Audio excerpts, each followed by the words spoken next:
We thank you for joining us on this Sunday morning for Face the State. I'm Tracy Townsend.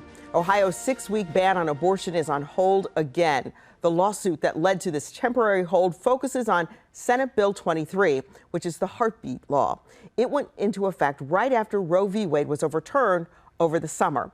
10 TV's Brittany Bailey takes a deeper look into the court documents and the arguments, claims, and affidavits that got us here. In 42 pages of affidavits, healthcare workers shared stories about what they've seen since the heartbeat bill went into effect. One clinic medical director said it caused mass confusion and panic, and some threatened to hurt themselves because they were so distraught. She described 3 patients threatening suicide, one who said she would try to end her pregnancy by drinking bleach, and another asking how much vitamin C it would take to terminate a pregnancy.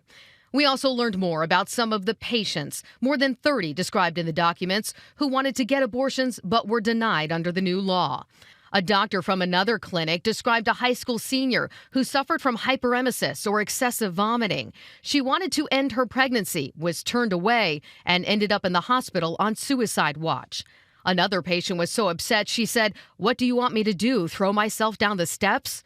This doctor also described 2 patients who had ectopic pregnancies, which are exempted under the law, but the doctors were afraid to treat them without being sure there was no intrauterine pregnancy. In one case, the patient's fallopian tube ruptured. A Southwest Ohio 16-year-old got pregnant after being sexually assaulted by a family member and was forced to travel to Indiana for an abortion. The law enforcement agency involved then also had to travel to that Indiana clinic to collect samples for the case. And a doctor at Planned Parenthood of Greater Ohio described another minor who was sexually assaulted by a family member having to travel to Michigan for an abortion. Those are all just some of the reasons the judge put a temporary hold on this law and then extended it, writing that SB 23 clearly discriminates against pregnant women and places an enormous burden on them to secure safe and effective health care, such that it violates Ohio's Equal Protection and Benefit Clause and is therefore unconstitutional. That was Brittany Bailey reporting for us. Right now, this order puts the law on hold until October 12th, meaning abortions in the state are legal up to 20 weeks of pregnancy. We do have reaction to this from both sides of the issue. Here it is. As viewers know, people have been forced to flee the state to access abortion care, but still others who have not been able to leave the state have been put in the terrible situation of having to continue pregnancies against their will. And so at least for this narrow window of time, we know that people are able to get the care that they need here in Ohio. And we fervently hope that there will be a preliminary injunction that will extend this relief throughout the trial over whether or not the state of Ohio will allow this terrible legislation to stand. I mean, to be honest, it's absolutely devastating. In my opinion, it was an unjust decision that was made, but it's definitely not shocking. We knew that abortion advocates would definitely do anything within their power to have abortion continue in our state. And we also knew that they were shopping purposely for the most friendly judge, which is exactly why they went to the judge in Hamilton County. It's pretty clear that he had his decision made even before hearing the case. This week is the Ohio March for Life. It will start on Wednesday at 11 o'clock in the morning at the State House with a rally. The march happens an hour later. Speakers include Representative Jenna Powell from Ohio's 80th District and Margie Christie, who is president of the Right to Life Action Coalition of Ohio. Police are getting closer to finding the person who called in fake active shooter alerts to several Ohio schools. Investigators say at least 4 of the 8 phony 911 calls made last week came from the same person. The caller identified himself as James Park and gave different phone numbers. One of those numbers took investigators to California, another to Florida. The FBI says they are working with local law enforcement. And right now, Ohio lawmakers are pushing to increase the penalty for swatting. A bill introduced by State Senator Andrew Brenner, a Republican from Delaware, would make swatting a third-degree felony. If someone is hurt in the response, then it could become a first-degree felony. The bill would also allow a court to order the person who made the call reimburse law enforcement for the expense of the response. We talked with Senator Brenner about this bill. This is happening, and it's happening all the more. We just had the case in Licking County where it happened just last week. So, this is something that, for whatever reason, is expanding. My guess is it's social media, and specifically people on, platforms like TikTok are using those platforms to try to promote themselves, and they don't really care about the consequences that may happen to others. And so that's why the idea of increasing the penalty so that not only law enforcement, but elected officials and others can make a point that, hey, look, if you do this, you can go to jail, and you can go to jail for a long time. Another city is asking the governor to try to land federal funding for expanding Amtrak in our state. Cincinnati's City Council is asking Governor DeWine to participate in the Federal Railroad Administration's program that identifies new routes. The state wants to add Amtrak service from Cincinnati to Cleveland by way of Columbus. Both Cleveland and Columbus City Council members have previously voted to support the idea. Amtrak currently serves both Cleveland and Cincinnati, but the trains only arrive in the overnight hours. Columbus is one of the largest cities in the country without regularly scheduled passenger trains. The proposal includes 3 daily round trips across the state. The November election is just over a month away. We are highlighting a school issue that might be on your ballot. Overall, classroom size is way too big. For the first time, 10 TV is hearing from teachers within the Pickerington School District why they say they need your help to alleviate class size issues. And getting Columbus to the polls, the unexpected place you are going to find voter signups right now.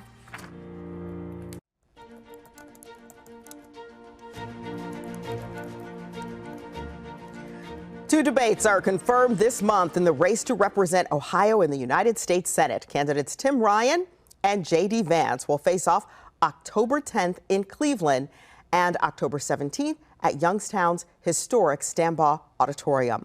The voter registration is less than 2 weeks away on October 11th. That's the deadline. So far, more than 8 million people are registered, but there's an effort underway to sign up more people. And it's happening in barbershops, including a cut above the rest in Columbus.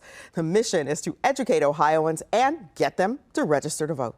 The idea is simple. It is a time-honored tradition to talk politics at the barbershop or the beauty salon, right? But if you're not registered to vote, then talk is all you can do. Right. And so what Al and other barbers around the state and beauticians around the state are doing is simply putting up one of these posters, setting up a table where we've got voter registration forms, information about how to become a poll worker. As you can see right here, we've got QR codes, so you can do it right there on the internet.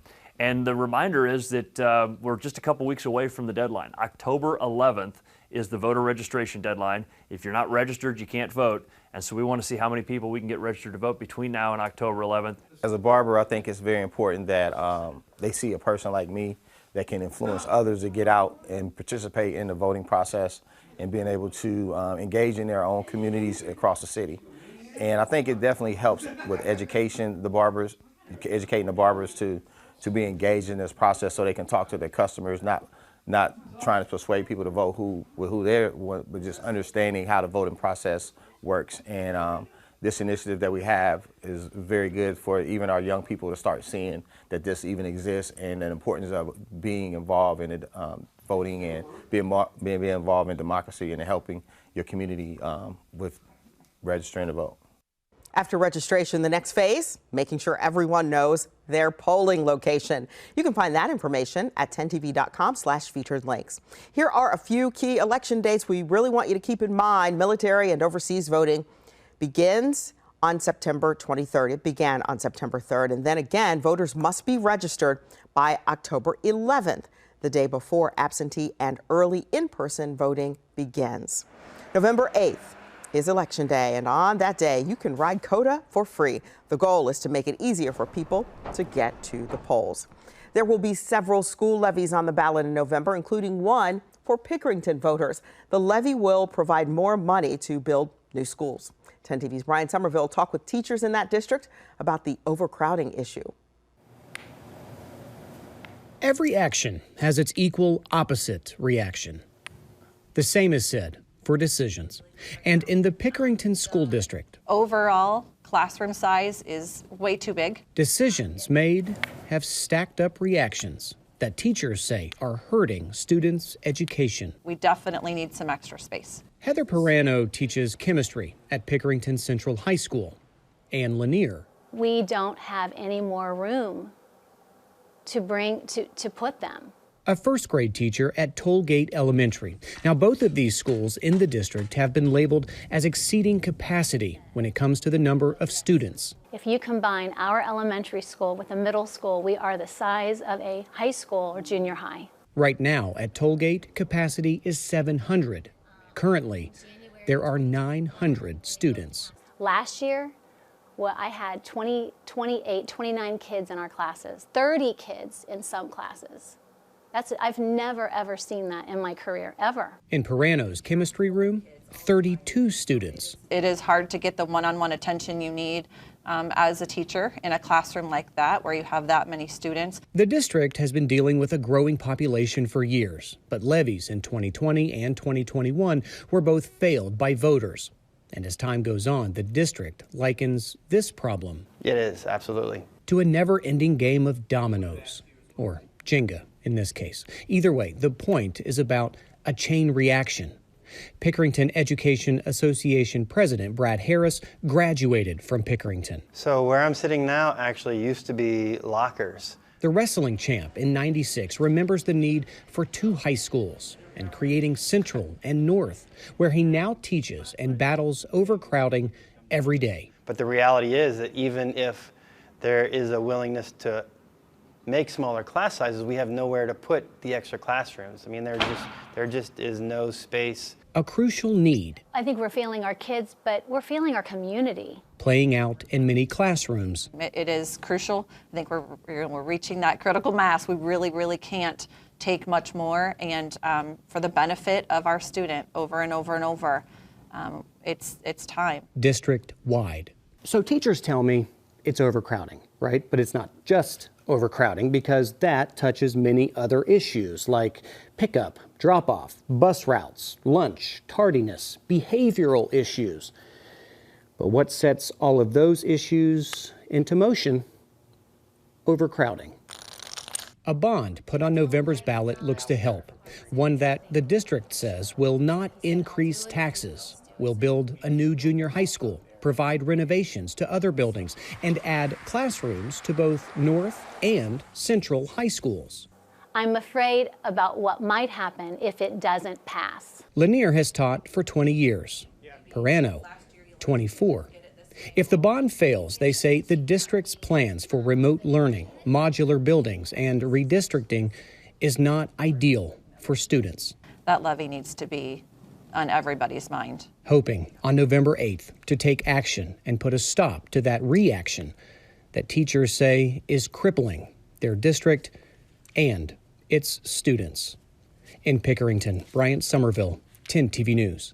And according to the union, opponents of bonds in the past have cited a dislike for a growing population and raising property taxes. This year, the district says the proposal is about $5 million less than what was previously voted down because of the rise in home values. All right, in November, Columbus voters will weigh in on a bond issue that could bring more affordable housing options. The $1.5 billion package includes money for recreation and parks and public utilities. $200 million would go to expanding affordable housing. In Bexley, there's a battle brewing over an affordable place to live. Bexley is one of the more expensive parts of town, with some homes exceeding $500,000. The community wants to build affordable housing, but it's getting pushback in court. 10 TV's Kevin Landers explains why the city is appealing a lawsuit trying to stop it. Affluent Bexley is a city out of reach for most, as the company attempting to build affordable housing here. Bexley has always been a place where families can start out and build, lives, build futures for them and their children.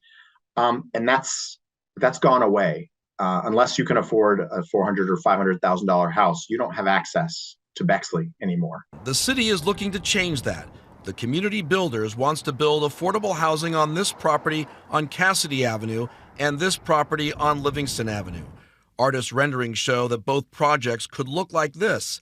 Each is 3 stories with more than 20 units and would include all income levels. It's folks who make $60,000 or less. But a lawsuit filed by Leah Turner has put the project on pause, claiming the city's zoning laws don't allow the development. The city is appealing. The developer, in our opinion, satisfied all of the criteria for that conditional use, and we believe that it's a strong zoning case. Yes, we were surprised. We think it's just flat wrong. Developers attempting to build affordable housing say they are running into more lawsuits trying to stop them. Amount of litigious nature to prevent affordable housing development is just ramping up. For the small city of Bexley, the mayor says he's trying to get ahead of the problem. We don't have land in the city to meet the demand for housing in Bexley.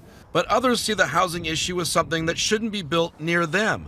The developer argues an apartment building, no matter who's living in it, that's poorly managed, will be a bad neighbor. But an apartment building that's managed well and managed in cooperation and coordination with neighbors can be a great neighbor.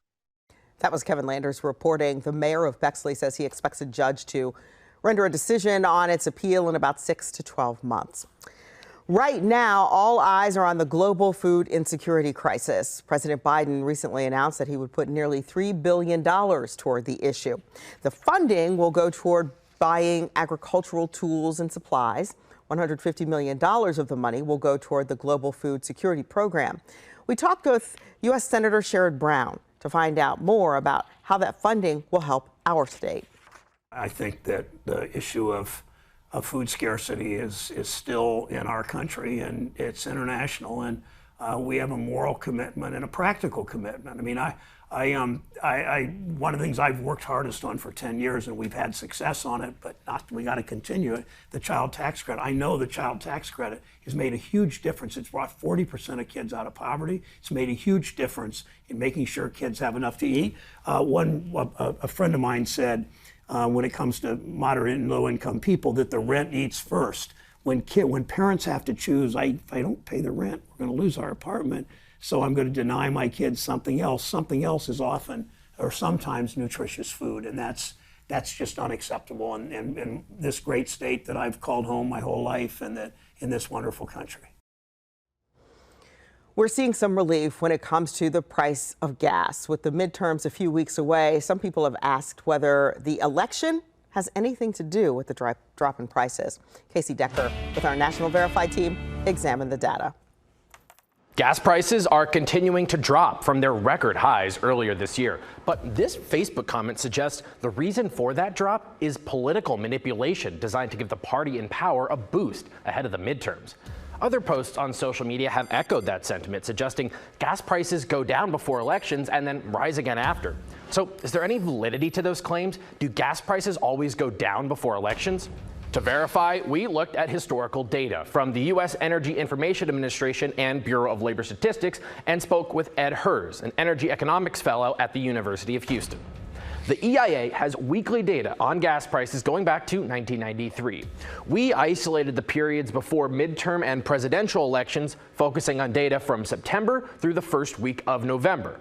In 8 of the 14 years, gas prices declined, but in the other 6 years, prices rose. The BLS has monthly data going back to 1976, and though it's not as precise, it can still give us a broad look at trends. Of the 23 election cycles in that span, gas prices decreased in 15 and increased in 8. Energy economist Ed Hers says gas prices can sometimes dip in the fall as refiners move away from the more expensive formulations that are used in the summer, but it has little to do with politics. We go to a less expensive formulation for winter gasoline. Second, there's less demand in the wintertime. Give or take driving to school, you're not driving to vacation. And so for a couple of reasons, you might see some sort of dip in the wintertime, and most elections, of course, occur in November. He says other big factors lowering prices right now include below normal demand from China due to COVID restrictions and Russia's ability to export more of its oil than expected despite sanctions, increasing supply. The president also has the ability to increase supply somewhat by releasing oil from the strategic reserve. Biden has done that, but gas prices are affected by so many other factors that doesn't guarantee lower prices, let alone a drop timed for Election Day. The president is at the mercy of the market. So we can verify, no, gas prices do not always go down before elections. And if they do, it's the result of a wide variety of market factors. With your Verify, I'm Casey Decker. Still to come, a look at what's happening in Ohio to promote literacy and close the achievement gap. And then we're going to talk art. The Black Fine Art Expo happening right now. Why organizers say this is only step one in their mission to expose all 88 Ohio counties to these creations.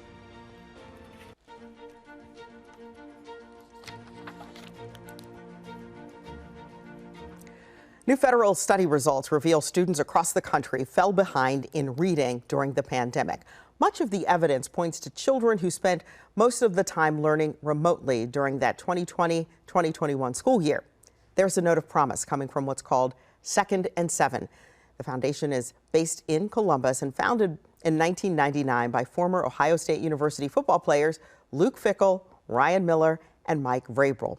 Names you all know. Well, I talked with the executive director, Amy Hoying, and an educator from the Southwest City Schools, and they say programs like Second and Seven promote literacy and help close achievement gaps. We thought our mission is more critical than ever. So we knew not only could we, we didn't stop going into classrooms because of the pandemic, we were doing virtual readings. We had to find those kids wherever they were, find the teachers and tell the principals like Dr. Lardson, like, how can Second and Seven support you? We have the materials, we have inspirational role models, because there was so much that was scary and uncertain. We've got a plan. We do have the resources through our district resources, through programs like Second and Seven. We will address the fluency issues. We will address the phonemic awareness. We will address where those foundational pieces might not be as successful right now, but we have a plan. So hit pause, give us time as the educators to do our job, to partner with parents, to work with those children, to greet them. As Amy said, they come in and they're sponges, they'll soak it up. The Second and Seven Foundation promotes reading by providing free books and positive role models to second grade students who are in need of that encouragement. And it also helps young, inspiring athletes in the community to pay it forward. And we're talking athletes from all sports. Again, Second and Seven. All right, this weekend marks the first annual Culture Black Fine Art Expo, which is going to showcase and offer a view of Black culture. The exhibit opened on Friday at the KBK Enterprises over on Fifth Avenue. It runs through today. Several African-American artists are going to be there. They're going to be talking about their artwork. You can see it. They're going to be selling some of it. This event is a partnership with The Ohio State University and the Frank W. Hale Jr. Black Cultural Center, which, if you didn't know, has one of the largest collections of Black fine art in the country. Curator Lynn Logan Grimes told me that this is groundbreaking, a groundbreaking opportunity for the Midwest. This is maybe some first steps in recognizing our artists, their skills and talents, as well as be able to open the door for artists from outside of this area as well. And their mission is to expose all 88 of Ohio's counties to Black fine art. So again, there's still time to check that out today. Thank you so much for joining us here today on Face the State. We wish you a great week.